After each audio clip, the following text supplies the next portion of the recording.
Why have they been able to go so fast? The speed that they've moved is equal to the speed of acquiescence. Let's not fall into the trap that these are all powerful people. Their power is our power. We give them our power. It's not that we have to take our power back. We have to stop giving this away. People find it very difficult to conceive that a few people can control billions of people. So if you get the structure of how it works, you find that actually not only is it possible, it's actually quite straightforward because of the structure they've got in place. Then as the years pass, you see this agenda and where they want to take the world. And the more that you understand that, the more daily happenings are like pieces in the puzzle that now you've not got pieces all over the table. You've got the structure of how the control system works. And you've also got more and more knowledge about where this system wants to take the world, where it wants to take humanity. And so daily happenings, symbolized by pieces in the puzzle, become very much more, the further you go, easy to put into place because you've already got the pattern. I've been writing the books for a long time about what I call the Hunger Games society. And it's basically, if you envisage a pyramid, at the top of the pyramid is the inner core of this cult. You can symbolize it as the eye, the all-seeing eye, which is one of their symbols. And then you come to the bottom of the pyramid, and there is planned to be basically the rest of humanity in servitude to the 1%, the inner core of the cult. And between the peak of the pyramid and the population is planned to be a military police state, not just a police state, but to fuse the military with the police military state that will impose the will of the 1% upon the population and stop the 1% rebelling. Now, the idea is to get the population under complete control of the 1% through dependency. Dependency equals control. Now, if you're going to create that, then foundation, bottom line, is you have to destroy the independent livelihoods of the population.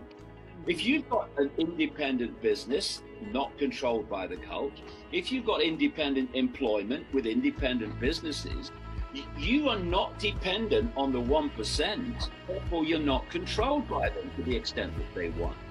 So the foundation goal has been to destroy independent businesses, small businesses, medium businesses, even some big businesses that are not controlled by the cult, and all the employment that goes with it, which creates what? Dependency for survival on the state, which is actually the state front for the cult, ultimately. We live in a reality, but there are two worlds in this reality.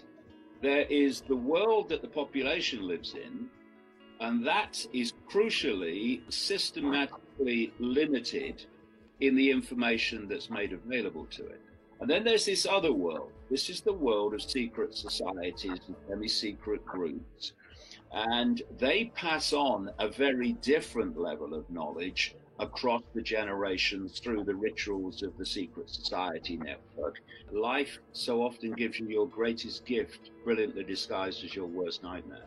And this is both an enormous danger that we're facing now, quite blatantly, but it's also an enormous opportunity to break out of the little me mentality and transform perception of ourselves as well as our perception of the world. If people think it's bad now, well, stick around and do nothing, and you'll see that this is Mary Poppins, where we are now compared with where it's meant to go.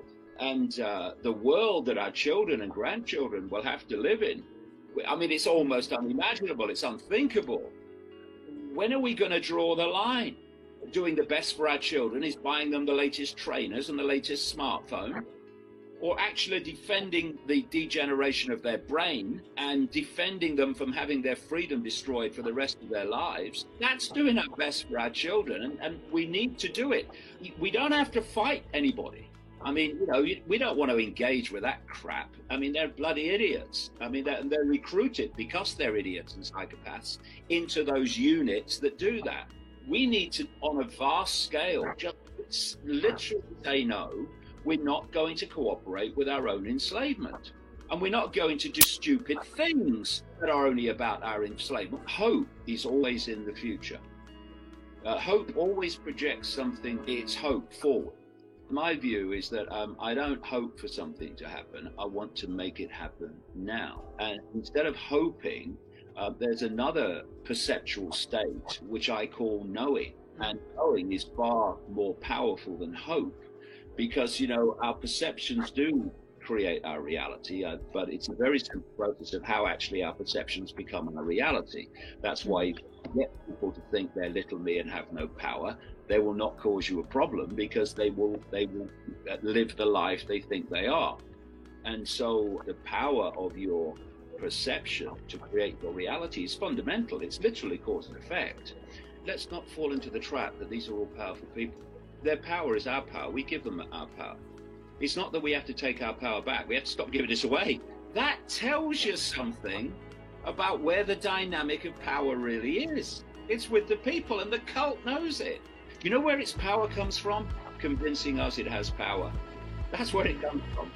When you know that you are consciousness, all consciousness, having a brief experience called human, and that when we leave this body, we explore forever, eternally, which is what we've always been.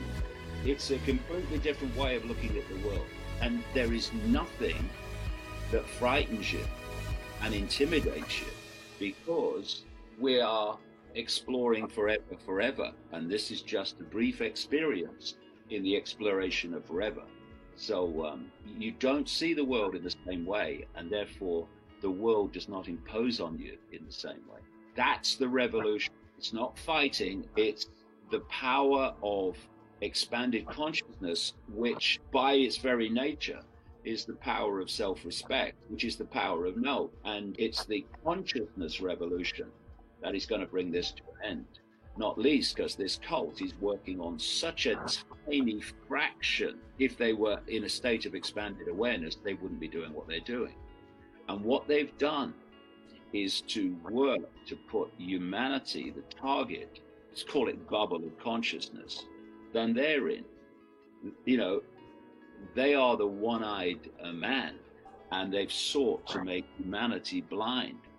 But when humanity becomes the two-eyed, three-eyed, third-eyed, then they are as nothing in terms of imposing their will upon us. So this is the revolution of understanding the true nature of the I, understanding the power that's out there, the awareness, the insight that's out there.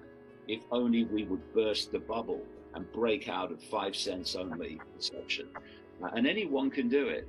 And you look through the entirety of history, all the holy people, all the seers, whatever form they've taken, and it's always been the same message, the same thing.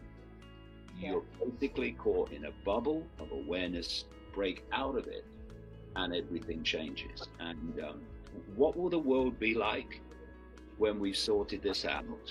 It will be an expression of the consciousness of humanity when that happens. What we call human society is simply a projection of human perception.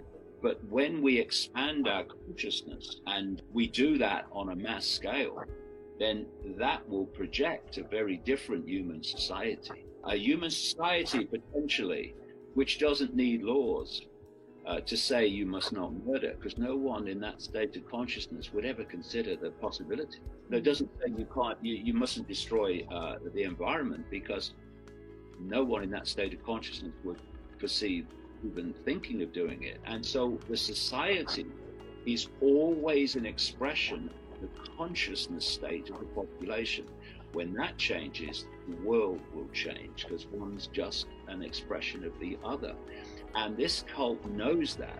It knows that if it can hold humanity in general in a certain perceptual state, it will project a certain state of society. And that's they've been working on all this time. And we have the power to break out of it whenever we choose. It's just a choice. And it's time we took it and made it